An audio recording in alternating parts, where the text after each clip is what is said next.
Ninakusalimu kwa jina lipitalo majina yote, jina la Bwana wetu Yesu Kristo. Karibu katika mfululizo wa masomo ya mwongozo wa kujifunza Biblia. Hii ni robo ya 3 ya mwaka 2026 na juma hili tunaliangazia somo la 10. Somo la 10 linasema huduma ya kweli ya Kikristo. Hii ni kwa ajili ya Agosti 29 hadi Septemba 4. Leo ni Sabato mchana. Somo la juma hili, Wakorintho wa pili sura ile ya 3 aya ya 1 hadi ya 9. Wakorintho wa pili sura ya 4 aya ya 7 hadi 18. Wakorintho wa pili sura ile ya 5 aya 11 hadi 15. Wakolosai 1 aya 19 hadi 23. Waefeso 2 aya 13 hadi 16.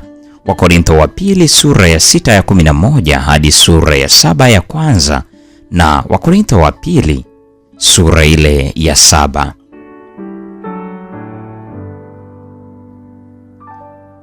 Fungu la kukariri, Wakorintho wa pili sura ya 4 aya 8 hadi ya 10, imeandikwa: pande zote twadhikika, bali hatusongwi; twaona shaka, bali hatukati tamaa; twaudhiwa, bali hatuachwi; twatupwa chini, bali hatuangamizwi.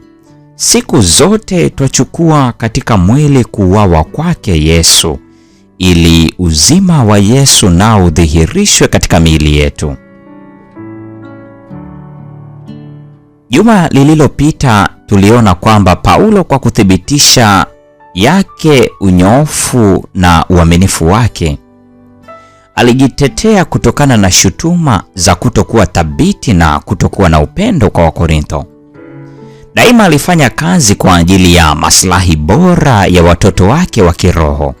Alianza mfululizo wa mawazo katika Wakorintho wa pili sura ile ya 2 ya 12 hadi 17, yaliyofika hadi Wakorintho wa pili sura ile ya 7.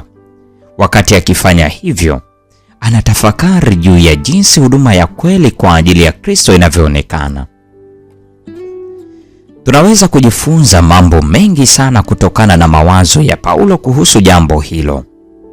Juma hili tutaangalia katika Wakorintho wa pili sura ya 3 hadi ya 7, Paulo anapozungumzia huduma yake ya kuongoa roho kwa ajili ya Kristo. Ellen G. White anasema, kuongoka na kutakaswa kwa wenye dhambi kwa njia ya ukweli ni uthibitisho thabiti kabisa anaoweza kuwa nao mtendakazi kwamba Mungu amemwita katika huduma. Ushahidi wa utume wake ulikuwa umeandikwa juu ya mioyo ya waliokuwa wameongoka na kushuhudiwa na maisha yao yaliyokuwa yamefanywa kuwa mapya. Kristo huumbika ndani ya mioyo yao, aliyetumaini la utukufu. Mtendakazi hutiwa nguvu sana na mihuri hii katika huduma yake. Ellen G. White, Matendo ya Mitume, sehemu ya 2, ukurasa wa 21. Mungu atubariki sote.